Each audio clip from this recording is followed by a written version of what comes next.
Hi, and welcome to our show, Forever Paranormal, with your host, Dr. Bill and Ed, where we will discuss such things as cryptids, UFOs, hauntings, angels, unsolved mysteries, government conspiracies and cover-ups, witchcraft, the metaphysical, and more, as well as stories sent in by you, our listeners. If we can connect a paranormal element to it, we'll talk about it. And you may be surprised by what all is connected to the paranormal. Please don't forget to follow, rate, and share the show, since it would not be possible without you, our listeners. And as a public service, we would like to let everyone know that you are truly never alone, even if you think you are. The Suicide and Crisis Lifeline is 988. Just reach out.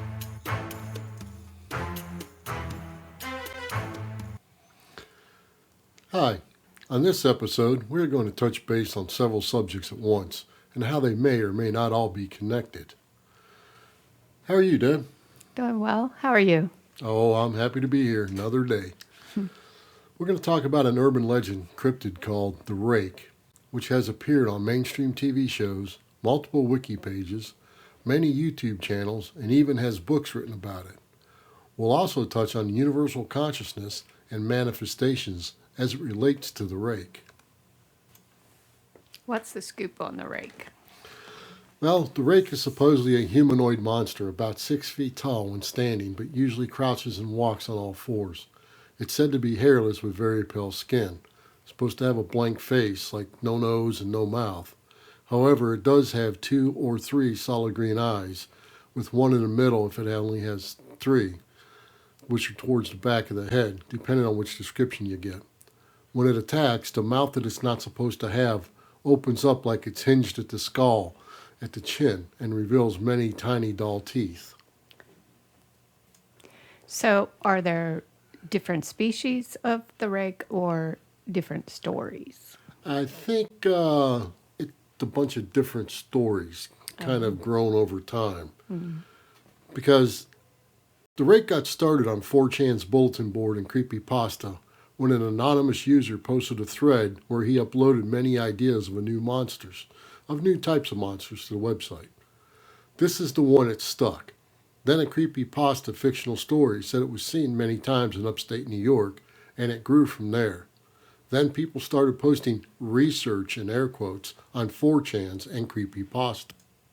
That sounds pretty much like what I've found on the internet. Yeah, well, here's some of the posted research I found according to Wiki. A 1964 suicide note read, "As I prepare to take my life, I feel it necessary to assuage any guilt or pain I have introduced to this act.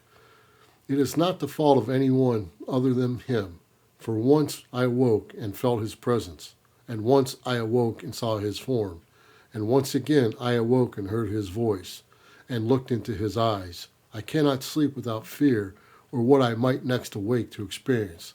I cannot ever wake again. Goodbye."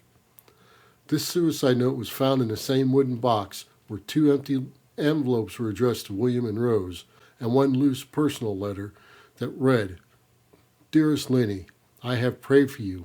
He spoke your name." Another comes from a mariner's log in 1691, which reads, "He came to me in my sleep. From the foot of my bed, I felt a sensation. He took everything. We must return to England. We shall not return here again at the request of the Rake." Then we have the supposed eyewitness account from 2006, which reads, 3 years ago I had just returned from a trip from Niagara Falls with my family for the 4th of July. We were all very exhausted after a long day of driving, so my husband and I put the kids right to bed and called it a night. At about 4 a.m., I woke up thinking my husband had gotten up to use the restroom. I used the moment to steal back the sheets, only to wake him in the process. I apologized and told him I thought he had gotten out of bed. When he turned to face me, he gasped and pulled his feet up from the end of the bed so quickly his knee almost knocked me out of bed. He then grabbed me and said nothing. After adjusting to the dark for a half a second, I was able to see what caused the strange reaction. At the foot of the bed, sitting and facing away from us, there was what appeared to be a naked man or a large hairless dog of some sort. Huh? Its body position was disturbing and unnatural, as if it had been hit by a car or something. For some reason, I was not instantly frightened by it, but more concerned as to its condition. At this point, I was somewhat under the assumption that we were supposed to help him. My husband was peering over his arm and knee, tucked into a fetal position, occasionally glancing at me before returning to the creature. In a flurry of motion, the creature scrambled around the side of the bed and then crawled quickly into a flailing sort of motion right alongside the bed until it was less than a foot from my husband's face. The creature was completely silent for about 30 seconds, or probably closer to 5. It just seemed like a while to me. And he was just looking at my husband. The creature then placed its hand on his knee and ran into the hallway leading to the kids' room.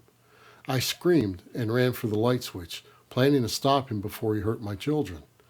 When I got to the hallway, the light from the bedroom was enough to see, crouching and hunched over about 20 feet away. He turned around and looked directly at me. Covered in blood, I flipped a switch on the wall to see my daughter, Clara. The creature ran down the stairs while my husband and I rushed in to help our daughter. She was very badly injured and spoke only once more in her short life. She said, "He is the Rake." My husband drove his car into the lake that night while rushing our daughter to the hospital. They did not survive. I guess they didn't know to dial 911 or something like that, huh? Being a small town, news got around pretty quickly. The police were helpful at first, and the local newspapers took a lot of interest as well. However, the story was never published, and the local